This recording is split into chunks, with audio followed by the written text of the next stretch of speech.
Hello folks and welcome back to my Viking invasion campaign for Medieval Total War, where I'm playing as the Irish, and I have finally reconquered or fully conquered the island of Ireland, and I'm ready to start setting my sights to other shores here. Specifically, I want to take Manau. Next, I will need some boats in the water before I can do that. There's some Vikings here as well, so I would like to hopefully take this island before the Vikings can take it. And speaking of the Vikings, I also would like to get an alliance with them so that hopefully they will not be attacking my shores. I do have a bishop who is talking to them, and I do believe that they did turn me down, but I can keep trying to get that alliance. In fact, what I can also do is send my Princess Aoife, over here to try to talk to them as well. And looks like they don't have any unmarried men of royal blood, but I can still send her to try to get that alliance. I don't know, so it is my understanding that princesses do have an increased chance of getting an alliance in order. They have a better chance than, say, a bishop or an emissary, but I don't know if that's only if they have unmarried men in their royal family, or if that's just, you know, all of the time. So I guess we'll find out. We'll see if she can get the job done here. I'll just keep trying until they finally accept my proposal. That would be nice. And in the meantime, I'm just going to continue to build up Ireland and get things in order here. So my population loyalty is looking pretty decent. Connacht is at 98% loyalty with very low taxes. So there's a very, very small chance there will be a rebellion here. But other than that, things are looking okay. But I do want to be able to raise taxes eventually so I can make more money. Because right now I do have very low taxes in, 3 of my provinces.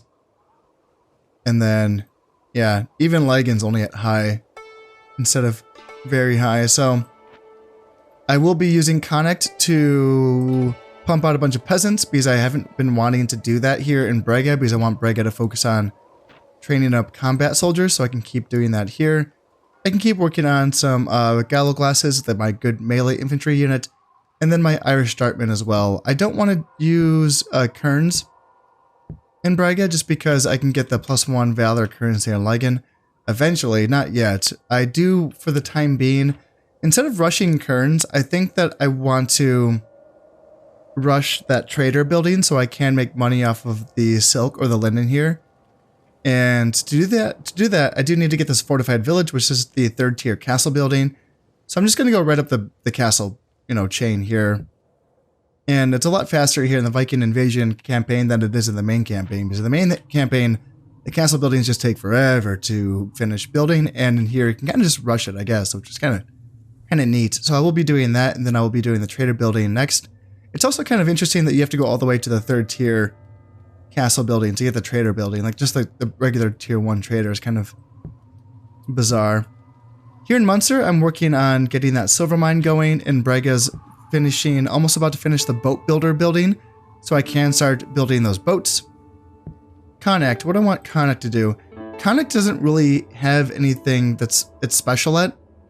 Income-wise, 248 is actually okay considering that we're on very low taxes, so maybe this would be worth having a forest clearing at some point, but man, that's quite the investment. 1,500 florins in 16 years for forest clearing. And this is required so that I can start building the improved farmland. It's really interesting. I really think that's an interesting thing to do in this game to differentiate this from the, the original, the OG medieval campaign, where you can just kind of start with, improved farmland right off the bat. It takes 2 turns and like 600 florins to build, at least in the base campaign. But to actually have to invest 16 turns and 1,500 florins just to start improving your farmland is pretty extreme, but it's really interesting. It really makes you choose, which provinces you want to focus on for that.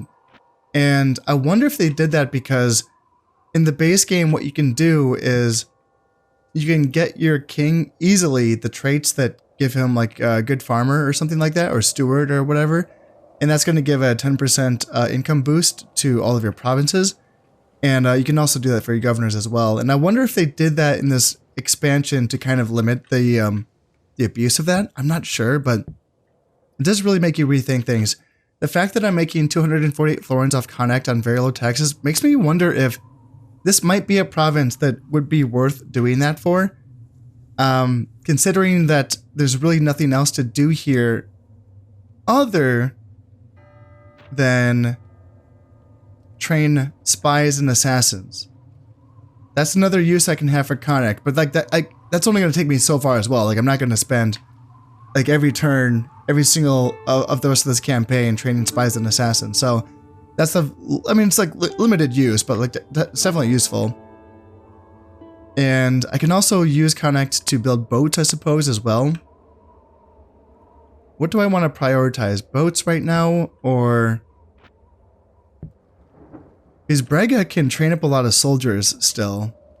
And I don't want this to be like my primary boat building province because I can train other soldiers here. But I also don't want Brega to be my primary soldier producing province because I have iron deposits here in Munster and Ulster. And I think Manau also has iron deposits. So I want to have these 3 provinces become my primary troop producing facilities.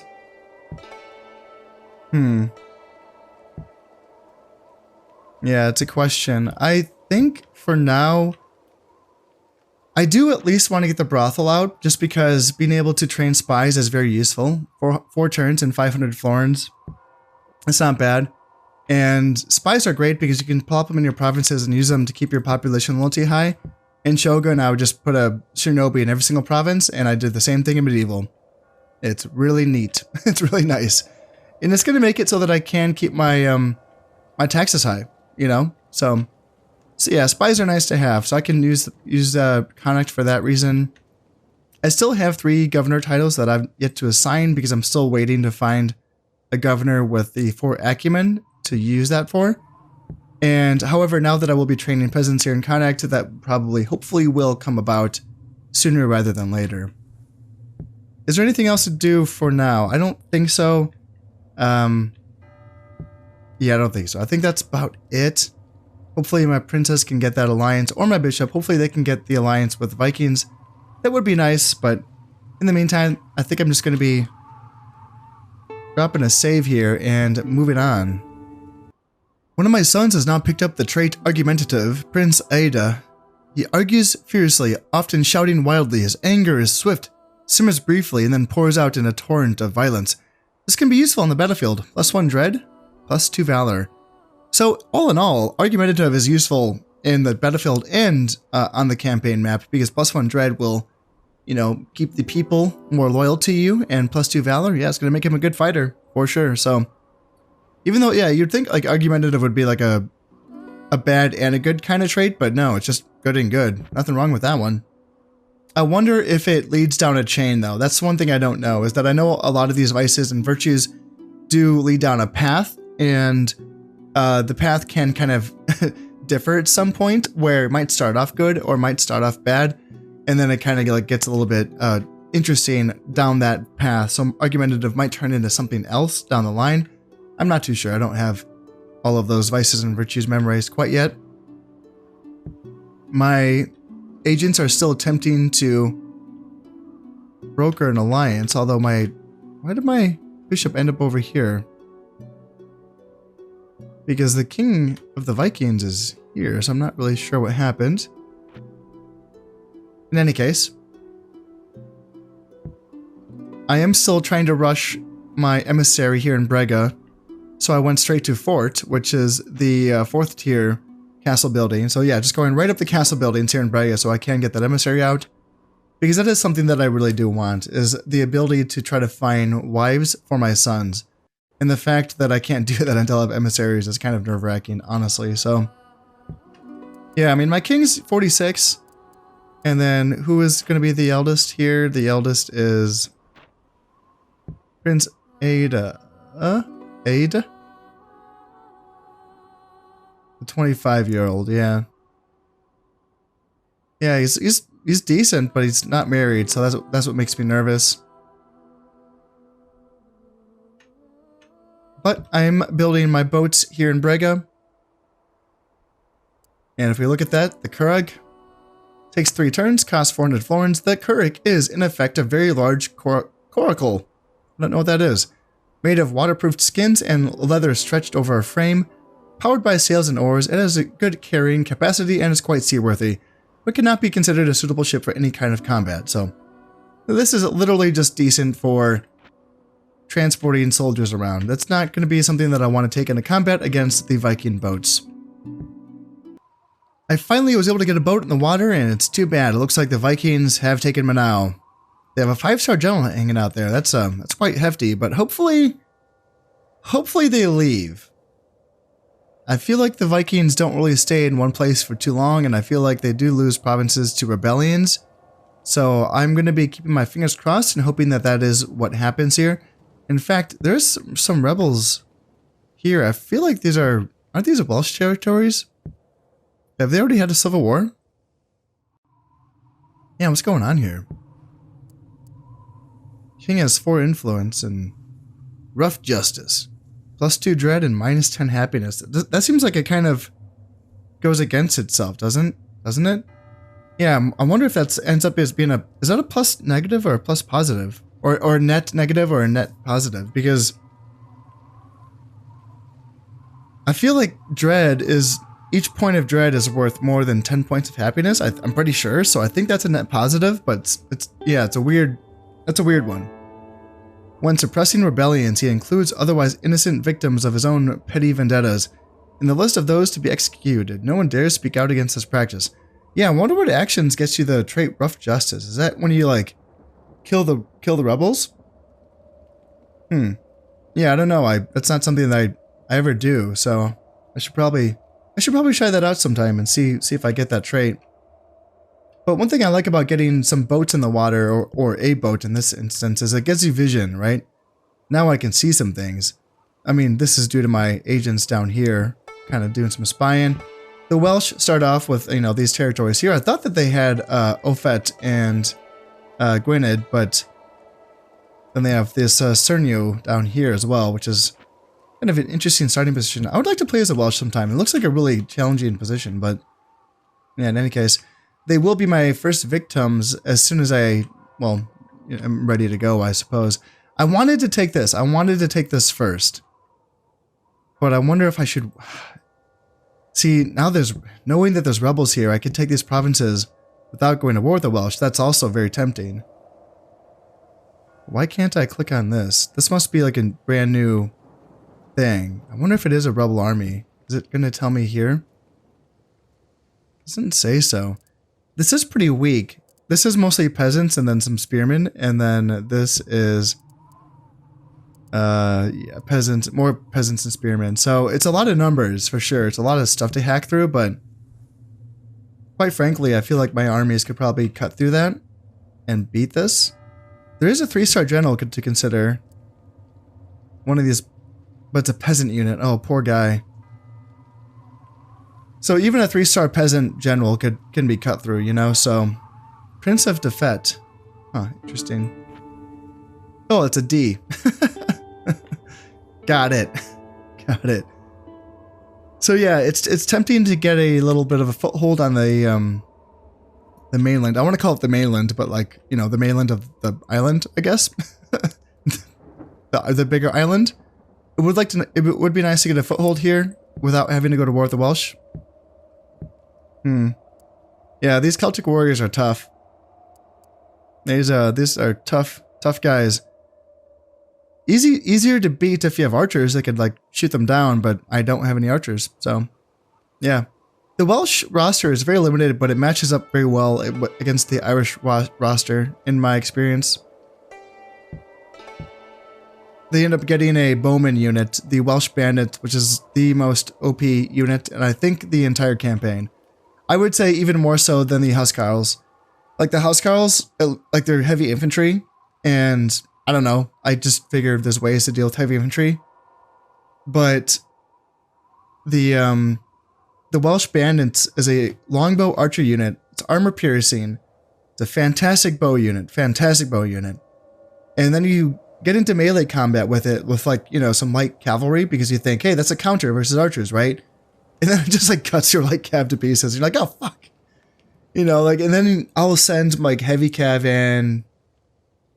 And then they take way too much casualties as well. Like they'll win, but like they'll take way too many casualties. And if those Welsh bandits get into the forest and they're fighting your cav in the forest, just forget about it. Like everything's gonna die. It's really hard to beat them. I've played many custom battles trying to beat the Welsh, and they just match up well. They really do. They match up well with the Irish. So I do want to get rid of the Welsh before they get those Welsh bandits.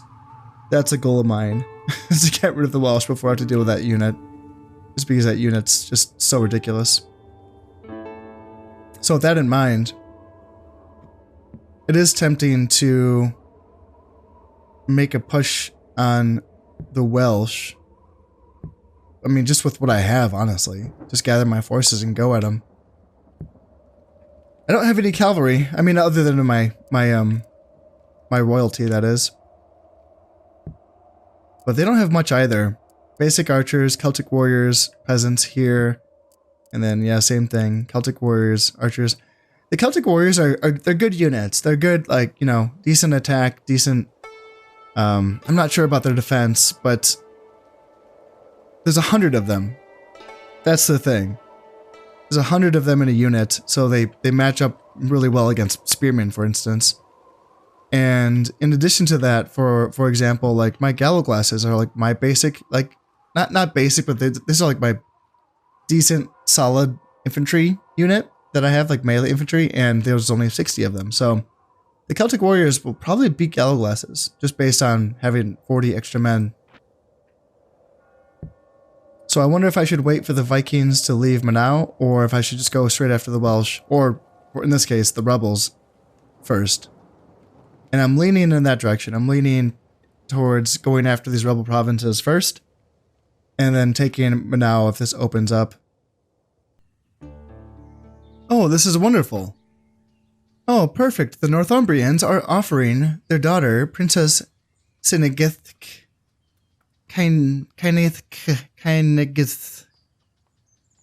her hand in marriage to my prince, Prince Ada. Which is wonderful. I think Prince Aed is my heir. So, yes, let's do this. I kind of was thinking I'd go after the Northumbrians after the Welsh. So, having an alliance with them isn't like my number one thing like in the world that I wanted. But I'd rather just have my heirs have wives. So, yeah, let's do it. So I have another son on the way. And Prince Aida, plus in happiness. That's strange because he can't be a governor because he's royalty. So how is he getting a builder trait? I'm not sure how that works. I thought that only governors and kings could be builders because they are the ones that get rewarded for building stuff. I'm really confused by this. That's interesting. In any case, I did learn that I wasn't able to attack Gwynedd because it was a rebel. I mean, it's a Viking province that's going rebel, so that's why. As long as there's boats in this sea province, which there's not now. Yeah, it looks like the Vikings are going to lose these territories. Like this is already rebel, and yeah, the Vikings will be losing Gwynedd. Well, it's all peasants though. Jesus, this can probably cut through all those peasants, honestly. Some Viking landsmen and Viking carls. Like these are good swordsmen, these are good axemen. Then some archers and some spearmen. They might be able to cut through all of these peasants. And then what about up here? Spearmen and armored spearmen up against... Ooh, there's not much here. This 5-star general is a Viking huscarl, but there's only 14 left in this unit. That'd be a crazy last stand. There's 14 men in this unit, and then there's 4 men in this unit. So 18 huscarls against 300 spearmen. That'd be a crazy fight. But I am rooting for the rebels to take these provinces, so I can just take them off of the Vikings. That would be preferable. I have gathered my forces down here in Brega so that I can use the boat. And the Vikings were nice enough to move their boats out of this water here, so now I don't have to fight that Viking boat to invade these provinces.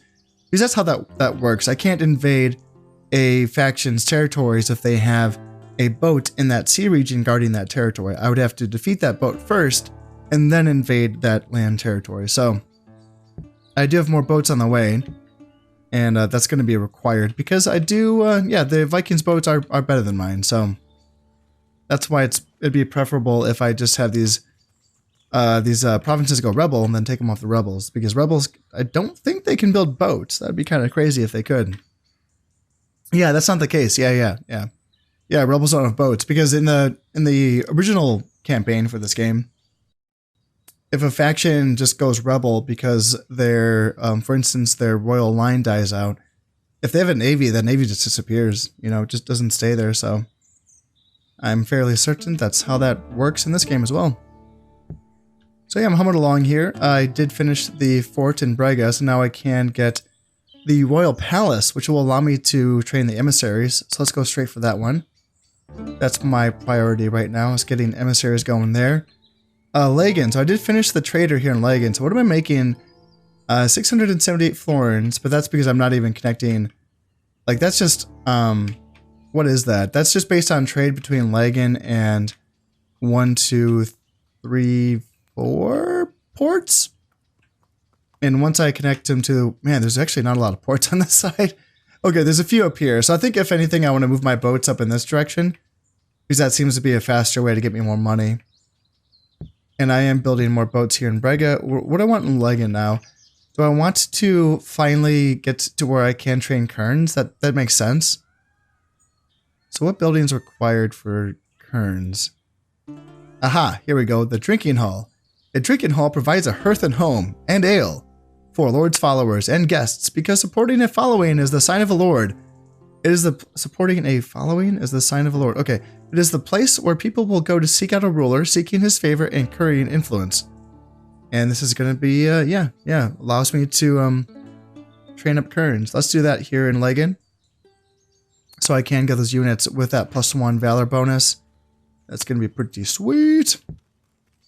And Munster. So I finally finished building that silver mine complex here in Munster. And now I think I can focus on troops. Oh, okay, I'm close. I want the port first, just so I can move my troops around with ease wherever I want them to be. So port first. How long is that going to take? 4 fucking turns. Okay, fine. 4 more turns.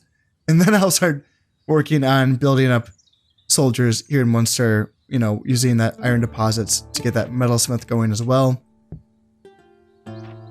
And let's get some spies going here. And actually, no. I want more peasants to garrison the rest of these provinces. I have to remind myself that this is the only province where I'm training peasants. I could do it in Brega, but I'm not going to waste the slot there. Who needs a peasant? 114. And yeah, let's bring you over to Ulster and keep training peasants. That's wonderful. Ulster they do have an inn, so I could hire a bunch of shit here. A bunch of mercenaries, which would be pretty cool, actually, but sounds expensive. So I'm going to lay off of that for now. Brega's doing that, and Lagan's doing that. So that looks fine. I'm probably good to keep moving on. I don't have any more I still don't have any more 4 acumen captains. That's been something I really could use, because I still have 3 provinces without governors.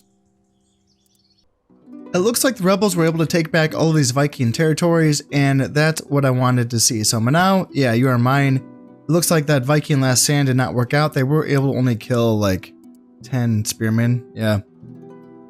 Yeah, poor performance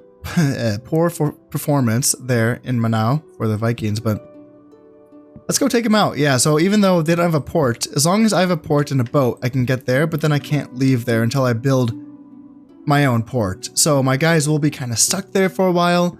So it's going to be important that I do not bring my king, and I also do not want to bring my second in command, because I don't want him to become the heir over there. So Prince Ada, yeah, you stay behind as well. So keep them behind. Let's send my second in command, or my second oldest. He's still a 3-star general, pretty solid, secret perversion, so he will lose loyalty once people find out about that secret that he's hiding, but he has a ton of loyalty, so I think that's going to be fine for him. And he can bring some soldiers with him as well. 3 units of spearmen. What will I need to cut through that? It would be nice to have a couple units of dartmen and say like a couple units of kerns as well. And yeah, let's bring, I don't know, three units of gallowglasses. Should be enough. I'll leave these units behind just to guard my homeland just in case, because yeah, I'm not really training soldiers right now. I'm focusing on boats in Brega, and that's kind of it. I'll get some kerns going in Lagan soon, but yeah, let's go here and invade Manau. Yes, I would like to go to war with this faction led by the Manx. That's a cool, the Manx. Yeah, that's a cool name. Take that province off of them. That'd be lovely. And I will have some more boats in the water starting next turn, so I can start moving up here with my boats. Not because I want to invade anything up here, I just want to, you know, make more money off of trade going in this direction. And once Manau is taken, yeah, maybe I can look down here. It's just peasants, I think, in Gwynedd. Yeah, that's just peasants, and then down here, yeah, peasants and spearmen. So I feel like these provinces will be mine for the taking. Here comes the battle for the island of Manau. My 3-star heir versus their 2-star general, being led by a spearman unit, and they do have a unit of armored spearmen as well. So 2 regular basic spearmen and then 1 armored spearman. That's going to be a tough unit. Armored spearmen do have good armor and good defense values, but that's going to be what my gallowglasses are for. They're going to just, you know, they have armor piercing melee attacks, and they should just be carving through that armored spearman. Well, my ranged units use their javelins and darts to pepper down these lightly armored spearmen. Let's get into it. Even though in this battle the rebels don't have any archers, I just figured, you know what, I may as well fight in the rain anyway, because if the goal in this campaign is to be fighting as many rainy battles as possible, I may as well get my men used to it, eh? So the enemy, smartly, wisely, has taken a position on top of this hill, and we're just going to be marching right at them. It looks to be a little bit more of a gradual slope on this side, so how about I give this side a try here and see if I can make it to the top. It looks like they are going to be conceding this ridge at least, so hopefully I can make it to this nice flat little plain here before the engagement occurs. I am leading the way with my dartmen in front, just to, you know, have their longer range missiles and maybe try to draw the enemy closer to my lines.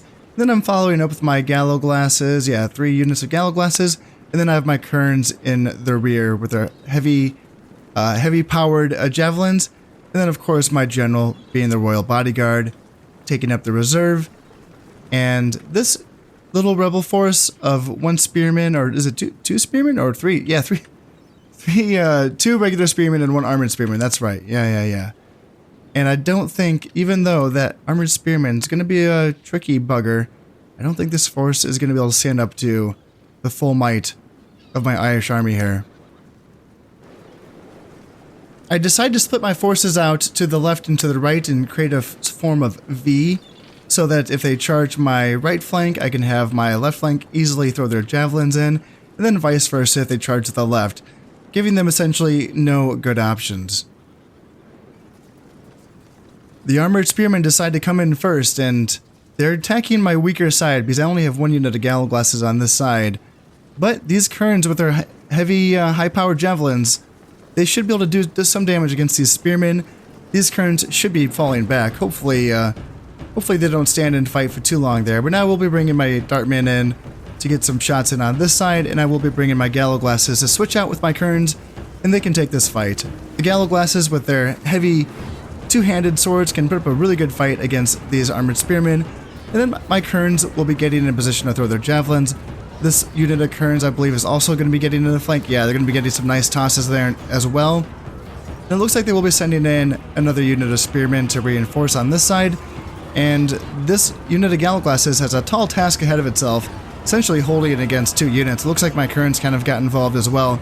Not really ideal, if I'm being honest. And now this unit of kerns does have to withdraw, but now my dartmen can simply just rip some shots into these lightly armored spearmen. Yeah, that's going to be totally fine.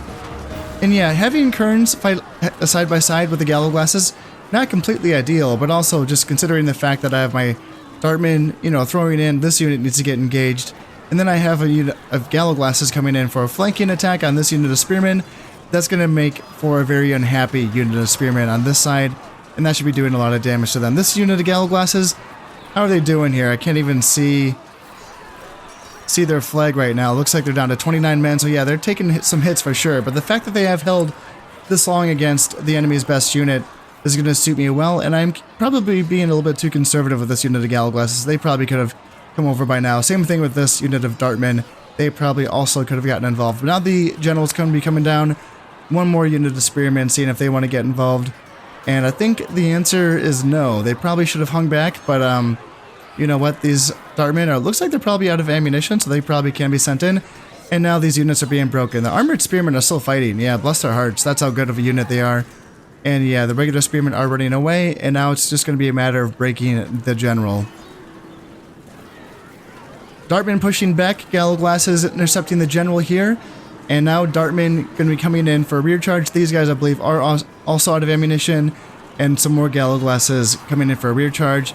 And that's going to lead to a general unit that does not want to stay and fight here for very much longer. Spearmen in the back are being chased down by my Kerns. And that's another nice thing about my light infantry for the Irish, is that they're kind of multifaceted, right? Like, obviously throwing pointy things is kind of their specialty, but they can fight a little bit in melee, and also they can also chase, right? They're, you know, faster than the melee units or the heavy melee units in this game. So they make good chasers when I want my cavalry doing other things. But in this case, this is going to be wrapping up this battle. All in all, that felt pretty simple, went according to plan. Gallow Glasses did pretty well. 24 kills, 30 kills, 41 kills. Kerns, 24 and 29. And Dartman, yeah, this unit of Dartman got 48 kills. Holy shit. Not bad. Not bad indeed. Manau is now mine. Wonderful. And how about I try out the execute them all, just to kind of see if I get a trait from that. Be interesting. It is my second in command, like second in line son, so it's not that dire if he gets a bad trait, I suppose. Drinking Hall completed here in Ligan, so now I can train up my Kerns there. And the Mercians. I've sent an emissary. He brings an offer of alliance and suggests that our forces might work better together. Will you accept the offer? Now, in this case, I'm not really inclined. In my experience, and again, I haven't played a ton of this campaign, but in my experience, the Mercians get quite strong. They become the real bullies in the southern part of the British island, and they would be what I would consider to be my next natural target. Now, I considered the Northumbrians just because I do think that they would be like one of the weaker targets, one of the easier factions. The fact that they offered a princess made me change my mind about that. The fact that the Mercians are not offering a princess, and I might just want to get them out of my way before they become too powerful, makes me think that I do not want to accept this offer. For those of you who are not familiar with this game, and maybe you've come from Shogun, where you think that it doesn't matter if you break alliances, in this game it does matter, because you will lose influence if you do break alliances, and losing influence will make your generals less loyal, so that can bring you a risk out of a civil war. Also, there's the idea that influence might... I haven't confirmed this. This has just been kind of speculation, but some people think that influence does lead to you getting better sons as well. So that might be a real thing. But I will be turning this down because I don't want to be losing influence. The Scottish. Okay, this is also very interesting. The Scottish, I don't really intend on going to war with for a while. I do intend on taking out the South first. So I suppose I could accept this one. Why not? And Prince Donshad is now approachable manner. That's what he gets for executing all of the rebels. This man's demeanor naturally puts underlings at their ease and aids him in managing state affairs. +1 acumen and +1 happiness. Word up. That's how you do it, Prince Donchad. Bring taxes down to Manau so we can keep things in order here. And yeah, I don't think I have. Let's see. Nope. I still can't get any freaking 4 acumen governors. Let's just start off with a watchtower to boost that population loyalty and just move up from there. And Manau. Yeah, so Lagan can finally let's get some kerns going. Yeah, why not? Let's get some soldiers. Please and thank you. And Ulster is still, yeah. So who wants my next batch of peasants? I have peasants in Munster, Connacht, Ulster. Yeah, may as well just bring them down to Lagan now. Well, this is a real bummer. The Welsh are offering a princess to marry Prince Donchad, which would be nice. It would be nice to have him married, but I really do intend on going to war with the Welsh. Pretty soon. Pretty soon, yeah. Yeah, I'm gonna have to turn them down. I'm sorry, Princess Angarad. It's nothing. It's not you. It's not you. It's me. And my desire to kill your faction. That's the issue here. So yeah, gosh, it's hard to say because I don't even know if that's going to be happening. Like, how soon will that happen?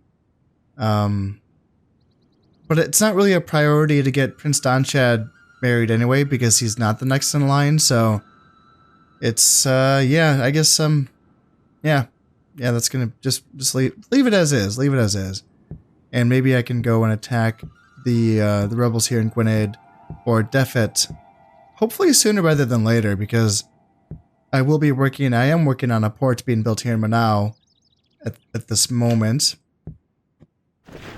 And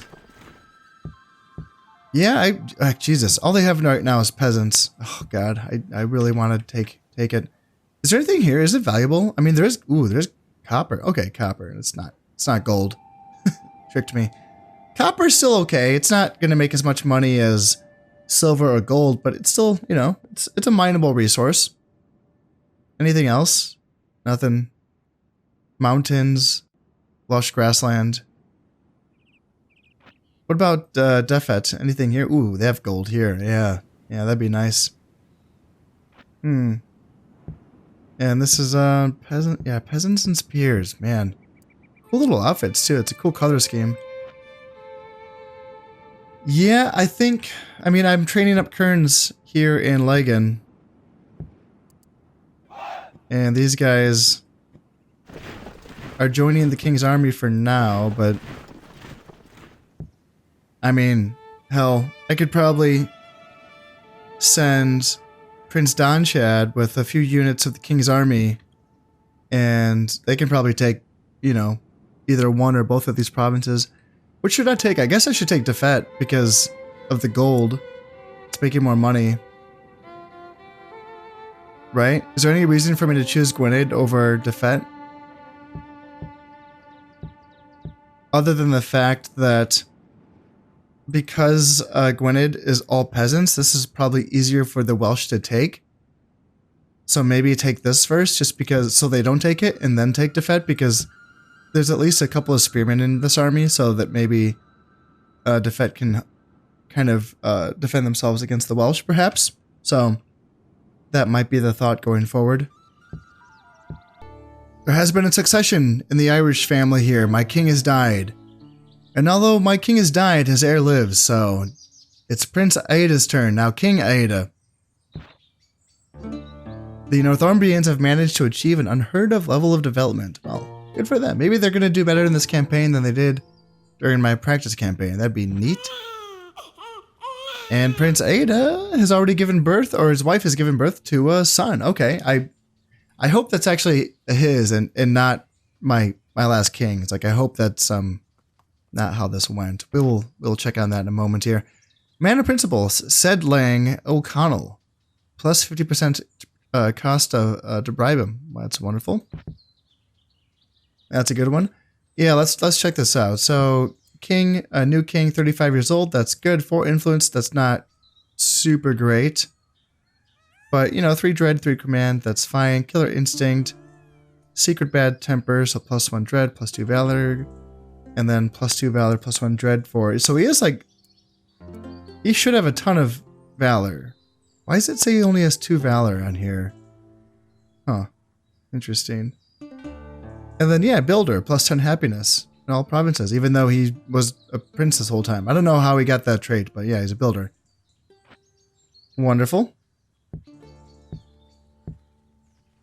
And does he have a son? Prince Donchad, and then looks like there is a couple. So yeah, his brother Prince Donchad, and then there's 2 sons on the way, Prince Flan and Prince Niall. And I'd assume these are his sons. I'd assume these are not their brothers, but I guess we'll have to find out in 8 turns. We'll find out if Prince Flan's a son or a brother. Oh, wonderful! The Vikings have finally accepted my offer of an alliance. That's really good news. Because my princess had just become a spinster. She had just aged out of her job, so I wasn't able to count on her. And it took them a while. These guys had to really track down that king. Sometimes he can just keep moving and moving, or other times he can kind of end up on a province that doesn't have a port, and then they just have to chase him down by land. So it did take them a while, but we are now finally allies with the Vikings. That's really, really good news. Yeah, good. So the only people that I'm not allied with is the Picts, the Mercians, and the Welsh. Yeah. And that's intentional, because the Welsh will be coming. I'll be coming for them. They were smart. They were able to take back Gwynedd.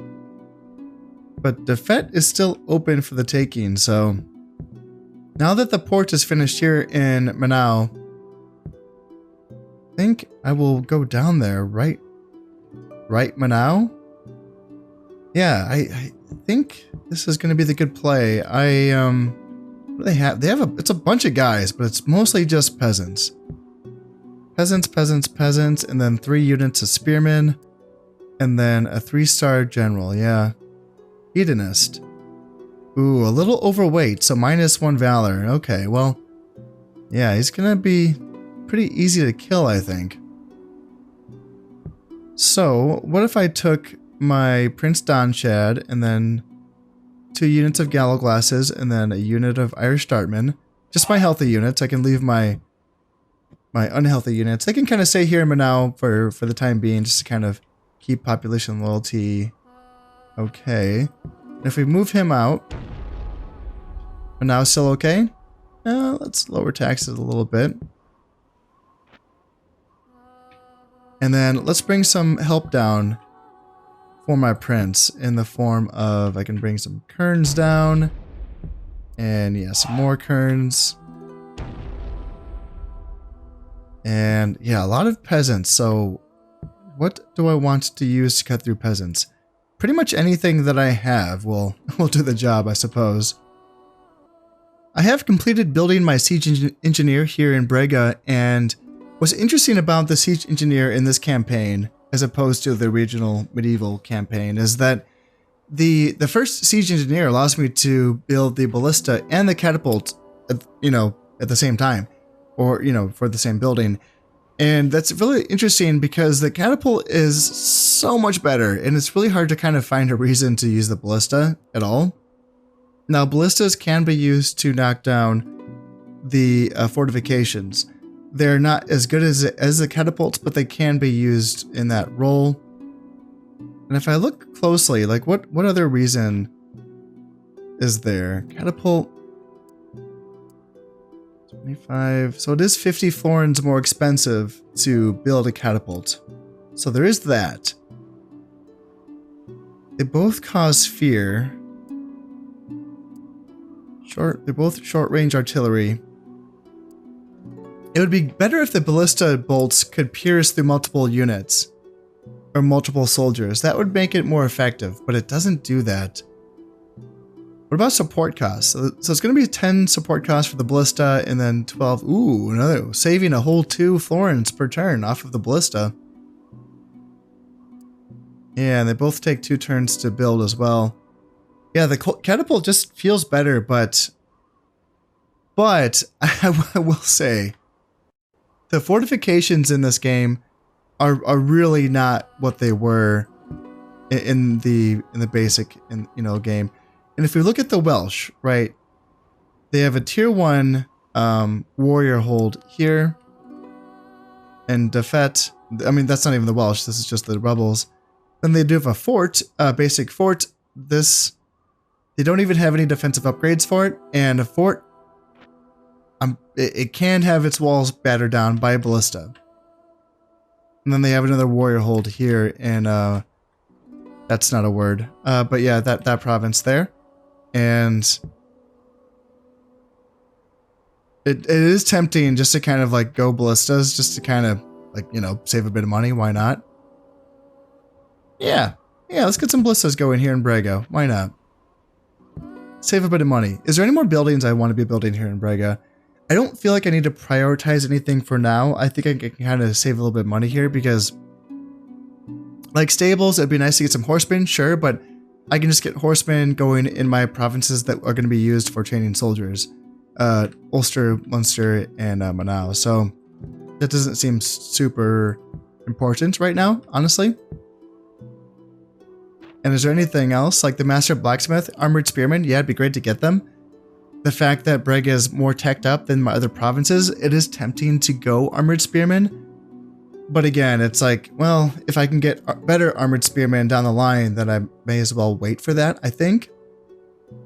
I could be wrong. I'd be interested to hear, your thoughts on this. Should I just be rushing stuff in Braga, or should I be waiting to build stuff in the provinces that will give me my best soldiers?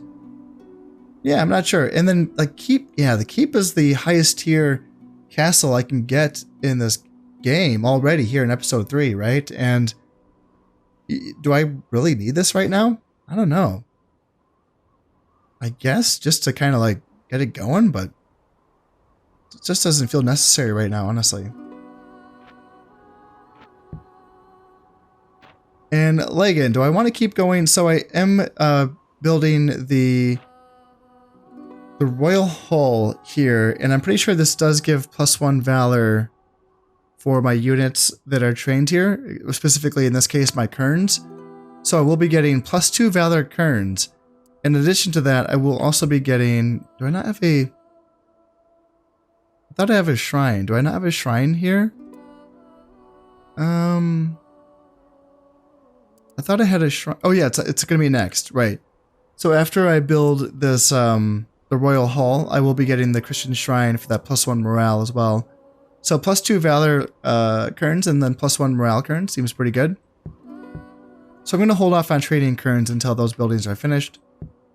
And then I will start building some basic spearmen here in Munster just to kind of get them going. They are a bit expensive, but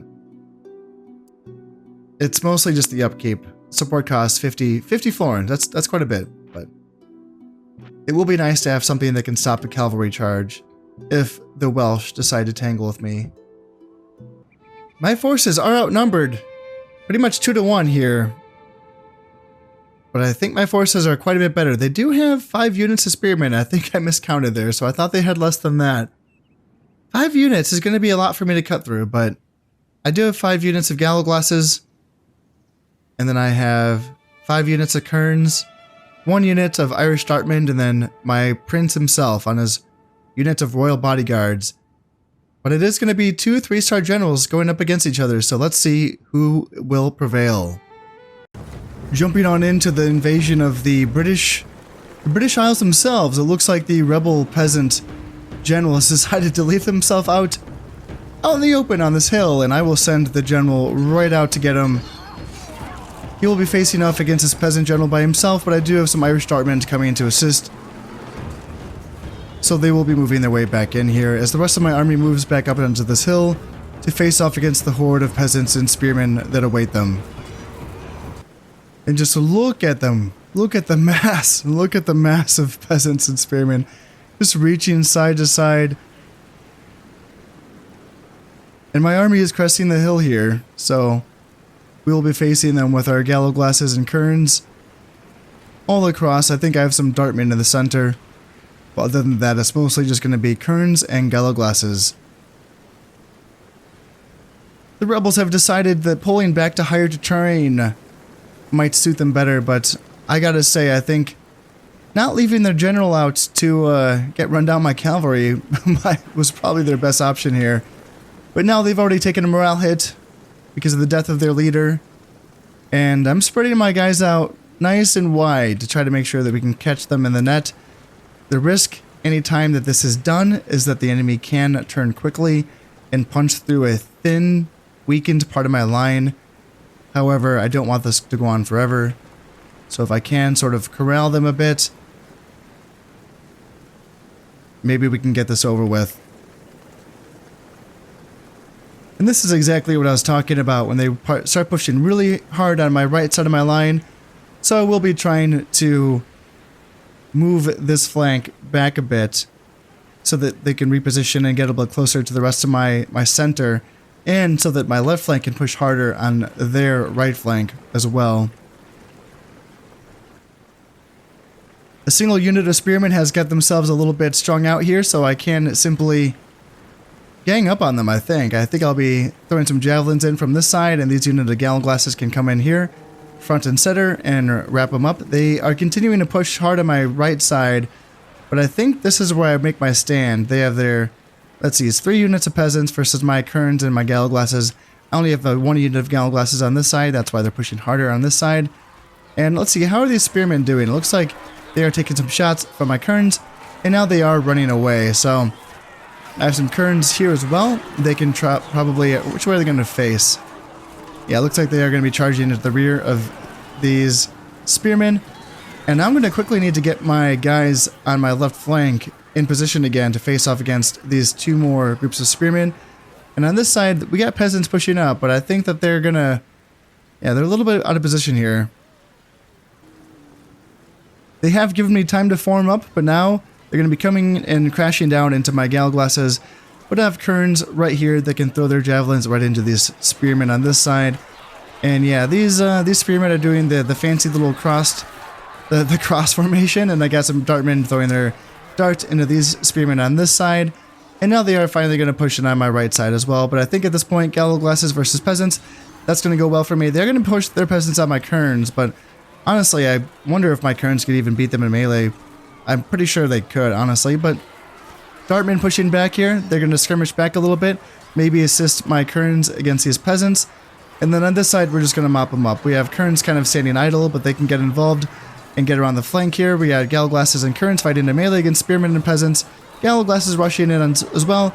We have a little bit of break on this side, but it's mostly just a delaying action, if I'm being honest. Because yeah, they might think they're pushing me back, but honestly, they're pushing deeper into my lines. Gallon glasses are probably over pursuing on this unit of peasants. I probably could get them involved over here, but that's going to be okay. And my general decided to get involved. He's going to be running down these peasants as well in the center, and then basically pushing off 3 full units.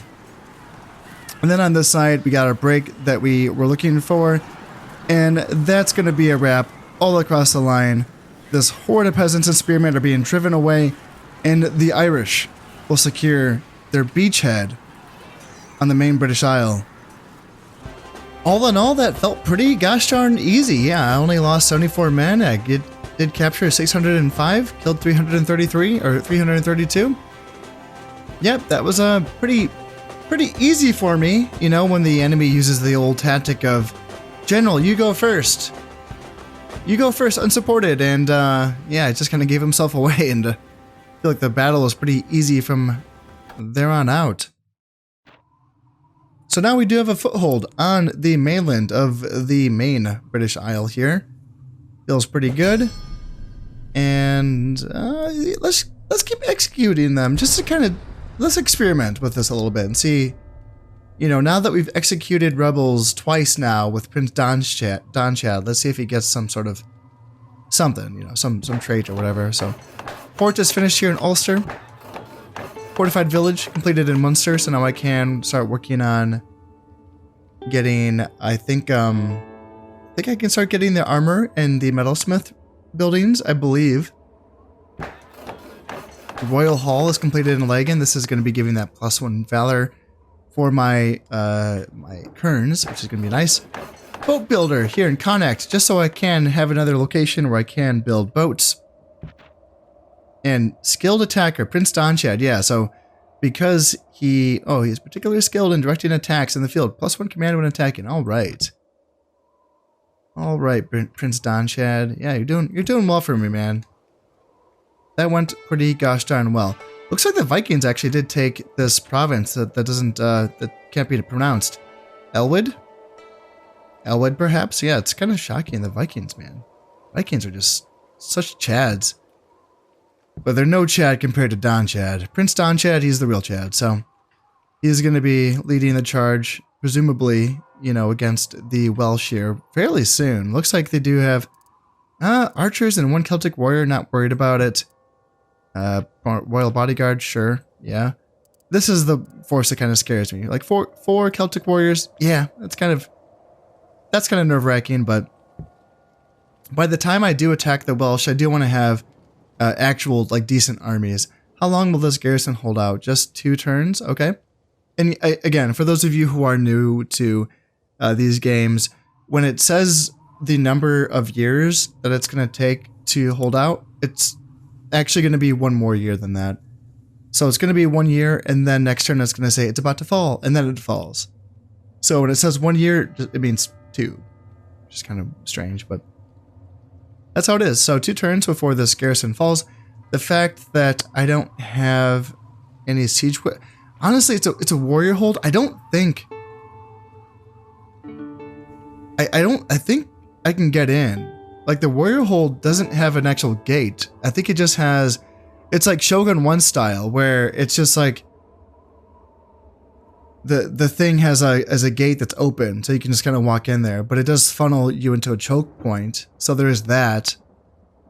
And a choke point being defended by 2 units of spearmen and a peasant that aren't going to be unbreakable because, you know, they're defending for their lives. It's not really appetizing to fight that, honestly. Especially because I don't have any archers. But, I mean, hell, I could just stand there and throw javelins at them. That's an option. I could do it. I could fight that just to kind of see what it's like. I haven't, you know, have a ton of experience with these lower tier castle buildings in this campaign, so I should probably learn that before I just kind of skip them all. So I can go in there and just throw a bunch of javelins in their face and see if that's enough to kind of make that a decent fight for me. And that'll also save me a turn. And also, something I'm kind of experimenting with in my Aragon campaign is to see if by assaulting the castle, I have a better chance of saving the port. Since there is a port here in Defet, it'd be nice to save it. So, in any case, it does feel nice having been able to take a couple of provinces here during this episode and get an alliance with the Vikings and get a marriage for my new king. Yeah, my new king is married. Yeah, these are all feel-good things, you know? And I'm in a position to where very soon I will be able to start producing some decent units from 3 territories. One especially, Munster is like really close. And then Ulster and Manau are kind of right behind there as well. But I can train units, I can build boats, and I can train agents. And that all feels pretty good as well. So, in any case, I will be leaving my further advances into the Welsh for the next episode. So, as always, I hope you've enjoyed this one, and thank you very much for watching. This has been Concept playing Medieval Total War Viking Invasion. Thank you very much, and goodbye.